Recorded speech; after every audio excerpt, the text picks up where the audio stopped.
And welcome to MLB Tonight. First pitch presented by Meineke with Harold Reynolds, Matt Vasgersian. Matt, I haven't seen you in months, it feels like. I know, man. I've been all over the place. Thanks for coming back from Seattle. They tried to keep you there, I understand. It was fun, though.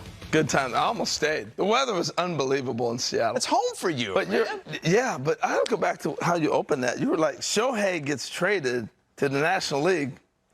He might win the National League MVP. And I'm playing the if and but game. That's Do good. I think Shohei's going to get traded? I don't. What do you think? I don't think he's getting traded. At the end of the That's day, big talk online. Well, here's the thing everybody forgets. Artie Moreno can pay him.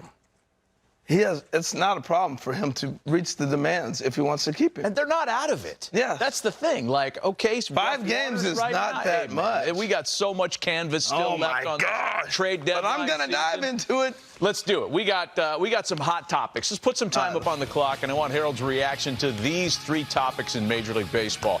L.A. Dodgers interrupted the winning streak of the Baltimore Orioles at Camden Yards yesterday. They're surging, now up by 2 games atop the NL West. Are the Dodgers now the favorites, with all due respect to the Braves, to win the National League pennant? I still don't think they're out of the woods. I don't. And I still think little brother in San Diego, it's about getting the playoffs. What? You get in. They got a shot still. It's just there's too much time left.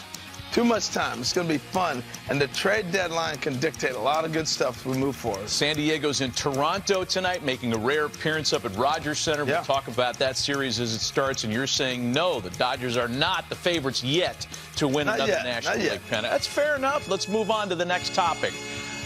Is the best offense in baseball, the best lineup, the deepest group, Bruce Bochy's Texas Rangers? Yesterday, they eke out a win on a wild pitch. It was not the offensive onslaught everybody thought, but this is a team, Harold, that leads baseball in hits, batting average, on base. Pretty good squad. Is it the best? They mash, yeah. I think so. They're the most balanced, too. You know, when you start looking left-handers, right-handers, power, combination of different ways to get runs in, yeah, they're the best offense. And so you're saying yes. Tampa? What I like Tampa. I like what they do. But Texas has always traditionally been a great place to hit. They've always had tremendous offenses. And now I think Marcus Semien and Seager are different. They set the trend for this club. And then you got different guys coming on. But those two, we're looking at generational type players in this stretch they're in 5 years span they're making the runs in. Yeah. Pretty good player. Bottom of the lineup is good there, too. Man. That's been one of the difference makers. Let's move on. Let's get back to Shohei Ohtani, because we can't go more than 5 minutes without recreating his greatness. Shohei is on a pace through 95 games to hit 60 home runs. That means Aaron Judge's American League record of 62, which really hasn't even had a chance to set very long, is already in jeopardy. Does Ohtani get there to pass Judge? Yes, he does. Woo! Yes, I love he does.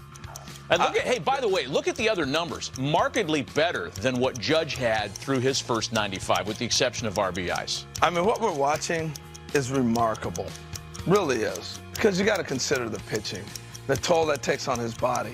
This guy is not human. I mean, it really is incredible what he's doing. And yes, I do think there's these star players, Judge is in this category, that when they get close to those markers, they go get them. And I think you put that out in front of Shohei. He told me that last year. He's going after Judge in spring training at the WBC. I'm telling you, he's got this on his sight. Can you imagine the pitches the way he does, and he hits 63 home runs, what his value will be? Oh, I cannot imagine. Oh, my That's God. why, look, we thought it was going to have a 5 in front of it next year. No. Dan Plesac and Mike Lowe, who I was on with last night, think it might have a 6 in it. Man, close to 7. Oh, now it's crazy talk. What are we doing? Hey, I want to walk you through the homer he hit yesterday. Yeah, I want to see that. Here, this tied the game. This is why Ohtani, we know about the physical gifts, but he's a smart hitter. All right, a couple of two-seam fastballs, that's an easy take. Trying to get him to miss. He's a great fastball hitter, as we know. Fouls that one off, so it's a ball and a strike. He swings through a four-seamer first. That's a fat strike.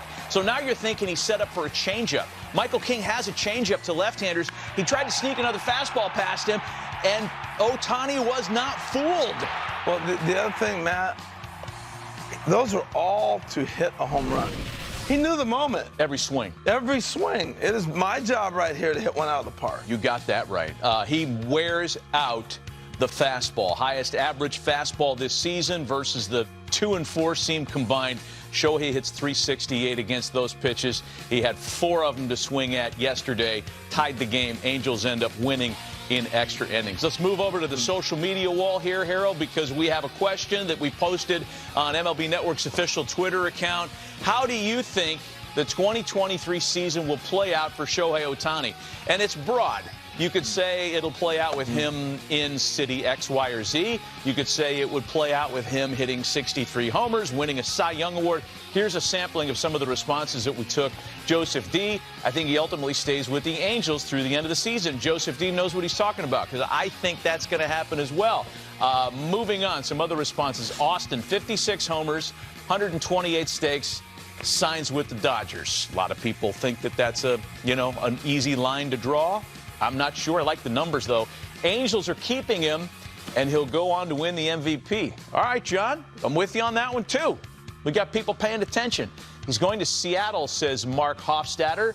That's how it will play out. I would be surprised if that goes down, but who doesn't want to have him? Flip, he gone. What were they saying at the All-Star game?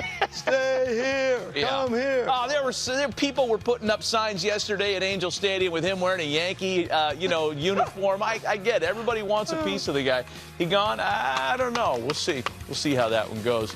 It's time to lead things off with Harold. So we're set to go, and Harold Reynolds will step in to lead it off. And here's the action man of the Seattle Mariners, Harold Reynolds. Big favorite here. Hi, Harold. Safe at first base is Harold Reynolds. Way back, it is gone. It depends on where I hit in the lineup, really. And there's been a lot of talk of me hitting leadoff. Harold Reynolds in the leadoff spot. Harold Reynolds leading off. All right. I tell you what, we are getting to the fun part of the season. A little bit later, we're going to go into the standings, take a look at that. But for now, some games on the docket. We got some Kyle Schwarber getting some little extra work right here as Milwaukee visits Philadelphia. This is a team that's surging. They're starting to figure it out. They're winning some big games. The second half is going to be so fun.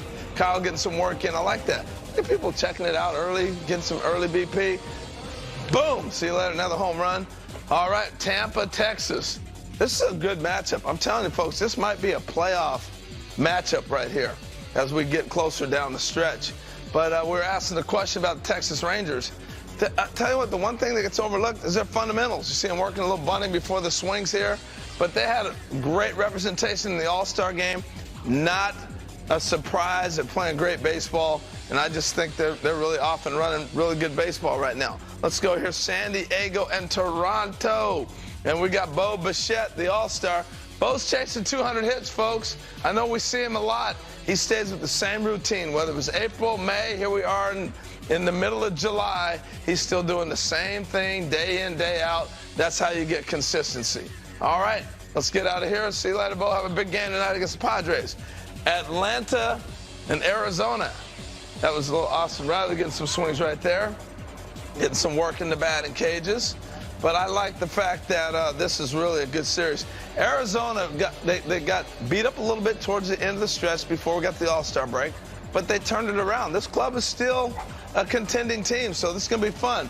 But when you go to Atlanta, the Braves let you find out what your weaknesses are. What do we need to work on? Are we really as good as we think we are?